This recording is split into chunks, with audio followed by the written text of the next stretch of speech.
Hello students, आज मैं आपको बताने जा रही हूँ कि एंगल्स के डिफरेंट टाइप्स को हम कैसे इजीली अंडरस्टैंड कर सकते हैं with the help of an activity. तो इसके लिए आपको एक शीट की ज़रूरत है और आप सारे तरह के एंगल्स बहुत ही आसानी से बना सकते हो। तो देखिए यहाँ पर हमारे पास दो सर्कुलर शीट्स हैं, तो आप कोई भी दो डिफरेंट कलर की शीट्स ले लीजिए इस तरह से। इसमें आपने क्या करना है कि जो दो सर्कल आपने कट करने हैं पहले, वो दोनों सर्कल बराबर रेडियस के होने चाहिए। तो आप देखिए जैसे यहाँ पर ये दोनों सर्कल हैं, दोनों इक्वल रेडियस के हैं। इसके बाद हमने क्या करना है कि ये जो सर्कल हमने कट किया, इस सर्कल के जो सेंटर है यहाँ पर, सेंटर से लेके रेडियस, इसके अलोंग हमने एक कट लगा देना है। देखिए जैसे इस तरह से, ये देखिए पहले एक सर्कल कट करना है, उसके बाद एक कट हमने ऐसे लगा देना है अलोंग द रेडियस। सिमिलरली जो दूसरा सर्कल हमने लिया, इसमें भी हमने यही करना है, सेंटर से लेके रेडियस के अलोंग एक कट लगा देना है। अब हमारा नेक्स्ट स्टेप क्या है कि दोनों सर्कल को हमने इस तरह से एक दूसरे के अंदर ऐसे डाल देना है। ये देखिए जैसे मैंने यहाँ पे दोनों को एक दूसरे के अंदर डाल दिया। तो अब हम देखते हैं कि डिफरेंट टाइप के एंगल्स आप इससे कैसे कर सकते हो। देखिए ये इस तरह से घूम जाता है बहुत ही अच्छे से। तो सबसे पहले देखिए ये मैंने ऐसे रख दिया। अभी हमारे पास 0 डिग्री का एंगल है। क्यों है 0? क्योंकि दोनों रेज या आप लाइन सेगमेंट कुछ भी बोल सकते हो, वो एक दूसरे के ऊपर ओवरलैप कर रही हैं। सेंटर ये है, तो फर्स्ट की लाइन जो है ग्रीन वाली शीट की और जो ब्लू वाली शीट की, दोनों एक के ऊपर एक है, तो इस समय 0 का एंगल बन रहा है। अब देखिए आप इसको ऐसे घुमाओगे धीरे से, ये देखिए लाइक दिस, तो आपके अलग अलग एंगल्स बनने शुरू हो जाएंगे। ये देखिए जैसे देखिए मैंने ये घुमाना शुरू करा, तो अब देखिए जब मैं इसको घुमा रही हूँ इस तरह से, ये देखिए तो ये मूव कर रहा है। तो अब देखिए पहले हम देखते हैं कि ये हमारे पास कौन सा एंगल आ गया। देखिए ये आ गया राइट एंगल। ठीक है, इस तरह से आपने राइट एंगल बना लिया। देखिए एल शेप का फिगर जो है ये राइट एंगल होता है, दिस इज राइट एंगल। अब एक्यूट एंगल क्या होता है? जो राइट एंगल से लेस होता है। तो उसके लिए हम इसको ऐसे कर लेंगे। ये देखिए हमने ब्लू वाले पोर्शन पर कंसंट्रेट करना है, जो ब्लू वाला पार्ट है उसकी शेप को देखना है, वो हमें डिफरेंट टाइप के एंगल्स बताएगा। तो ये देखिए ये कैसा एंगल बन गया? Less than 90 degree. तो ये हमारा हो गया एक्यूट एंगल। अब देखिए ये भी एक्यूट एंगल है, ये भी एक्यूट एंगल है। इस तरह से जब तक हमारे पास राइट एंगल से लेस एंगल्स जितने भी हैं, ये सभी देखिए एक्यूट एंगल्स हैं। इस तरह से हम एक्यूट एंगल्स बता सकते हैं। अब आते हैं ऑब्ट्यूज एंगल पर। ऑब्ट्यूज एंगल बताने के लिए हमें इसको थोड़ा सा वाइड करना पड़ेगा। देखिए ये राइट एंगल था 90 डिग्री का, 90 डिग्री से बड़ा एंगल जो है वो ऑब्ट्यूज एंगल होता है। तो हम 90 से बड़े की तरफ जाते हैं। ये देखिए लाइक दिस, तो ये ऑब्ट्यूज एंगल की शेप आ गई है। तो जैसे आप बीच में देखते हो कि वहाँ पे चेयर्स होती हैं रेस्ट करने वाली, उनकी इसी तरह की शेप होती है। हमारी हॉकी स्टिक में भी बना होता है। तो ये जो शेप है ये ऑब्ट्यूज एंगल हमें देगा। This is obtuse angle greater than 90 degree. ये देखिए ये भी ऑब्ट्यूज एंगल है। इस तरह से हम ऑब्ट्यूज एंगल देख रहे हैं। यहाँ पर जो ब्लू कलर का पोर्शन है वो सभी हमें ऑब्ट्यूज एंगल बता रहा है। अब इसके बाद देखिए इस तरह से करते करते अब हम ऐसे आ गए यहाँ पर। ये देखिए अब हमारे पास एक स्ट्रेट लाइन आ चुकी है। ये देखिए this is the straight line. तो ये क्या है? स्ट्रेट एंगल है। स्ट्रेट एंगल कितने का होगा? 180 डिग्री का। तो ये एंगल है, ये पूरा 180 है। This is straight angle. तो ऑब्ट्यूज एंगल क्या था? 90 डिग्री से लेके स्ट्रेट एंगल जाने तक इसके बीच में जितने भी एंगल्स बनेंगे वो सभी ऑब्ट्यूज एंगल कहलाएंगे। तो ये सारे ऑब्ट्यूज एंगल थे।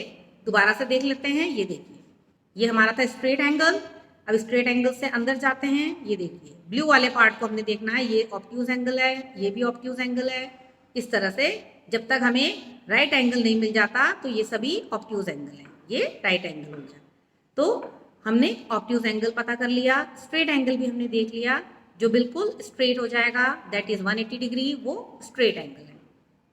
अब स्ट्रेट एंगल के बाद आते हैं, इसके बाद क्या होगा अगर हम स्ट्रेट एंगल से आगे जाएंगे। अब देखिए मैं इससे आगे जा रही हूँ। ये देखिए अब इस वाले शेप को हम थोड़ा सा ध्यान से देंगे। ये वाला जो शेप है दिस इज द एंगल, इस एंगल की बात कर रही हूँ। ये एंगल क्या है? ये 180 डिग्री से बड़ा है, क्योंकि देखिए ये था 180 डिग्री, दिस इज 180।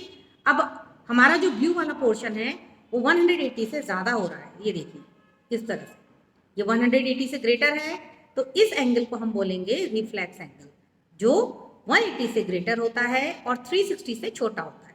अब 360 डिग्री एंगल क्या होता है? जब हम इसको ऐसे मूव करते हुए जाएंगे लाइक दिस, ये हमें रिफ्लेक्स एंगल मिल रहा है, जो ब्लू वाला पार्ट है दैट इज रिफ्लेक्स एंगल।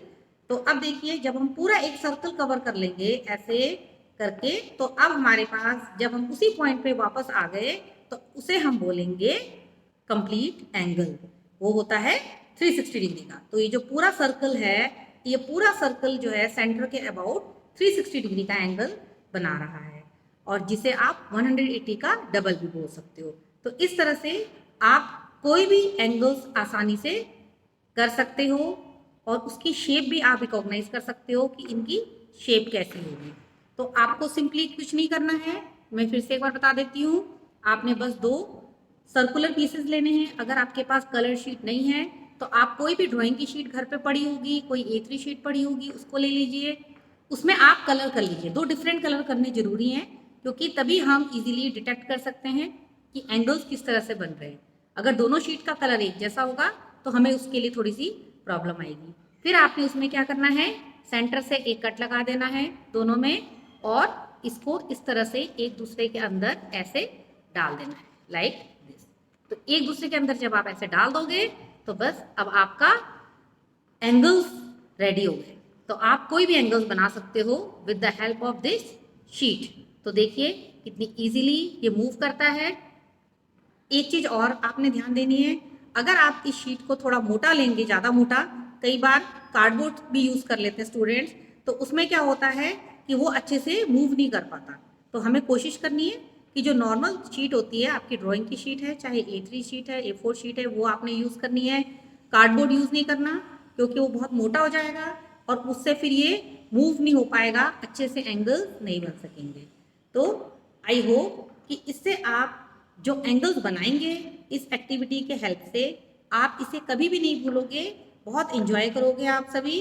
तो मेरी आप सबसे रिक्वेस्ट है कि सभी ऐसा 2 शीट कट करके इसमें डिफरेंट टाइप के एंगल्स की एक्टिविटी जो है उसको कीजिए अपने आप। Acute angles, right angles, straight angles, obtuse angle, reflex angle, complete angle, ये 6 डिफरेंट टाइप के एंगल्स हैं। तो वो सभी अपने आप बना के देखिए, आपको बहुत ही अच्छा लगेगा। अब देखिए इसमें आप ऐसे भी 2 एंगल्स को साथ साथ कंपेयर कर सकते हो। जैसे मैंने आपसे कहा कि इस समय अगर आप ग्रीन वाले पार्ट, ब्लू वाले पोर्शन को देखते हैं, तो ब्लू वाला पोर्शन है right angle, this is L shape figure. और इसी के साथ आप देखिए, अगर आप इस वाली फिगर की बात करते हो, अगर मैं आपसे पूछती हूँ कि ये वाला कौन सा एंगल बना रहा है, ये मेजर पार्ट जो है, तो ये कौन सा है? रिफ्लेक्स एंगल है। अभी मैंने आपको बताया था रिफ्लेक्स एंगल ग्रेटर देन 180। तो आप देखिए इजीली बता सकते हो। तो हम इसमें दोनों को पैरेलल साथ में लेके चल सकते हैं। जैसे देखिए इस समय अभी आपके पास कौन कौन से 2 एंगल्स हैं। अगर हम इस वाले एंगल की बात करते हैं, ये कौन सा है? ऑब्ट्यूज एंगल है। लेकिन ये बड़ा वाला एंगल अगर इसकी बात करते हैं तो ये कौन सा है इस समय? रिफ्लेक्स एंगल है। तो देखिए कितना अच्छा है, आप इससे बहुत सारी चीजें सीख सकते हो। अब इस समय आपको 2 स्ट्रेट एंगल्स मिल रहे हैं, ब्लू वाले पोर्शन भी स्ट्रेट एंगल दे रहा है और ग्रीन वाला पोर्शन भी स्ट्रेट एंगल दे रहा है। अब देखिए अगर हम इससे और आगे चले जाते हैं, ये देखिए अब जो ब्लू वाला पार्ट है ये आपको कौन सा एंगल दे रहा है? This is reflex angle. लेकिन जो ग्रीन वाला पार्ट है वो आपको कौन सा एंगल दे रहा है? ऑब्ट्यूज एंगल दे रहा है। तो दोनों एंगल्स भी आप पैरेलल साथ साथ कर सकते हो, और इससे आप कभी भी नहीं भूलोगे कि हमारे पास कौन से एंगल्स होते हैं और उनकी मेजरमेंट क्या होती है। तो इस एक्टिविटी को जरूर कीजिए। Thank you.